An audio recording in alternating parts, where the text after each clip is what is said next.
Ну, вот такая грязь на рейке.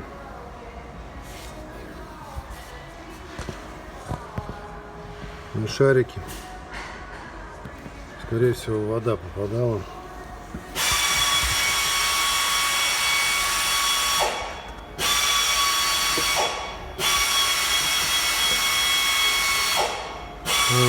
Скорее всего, он там на сухую втулке работает.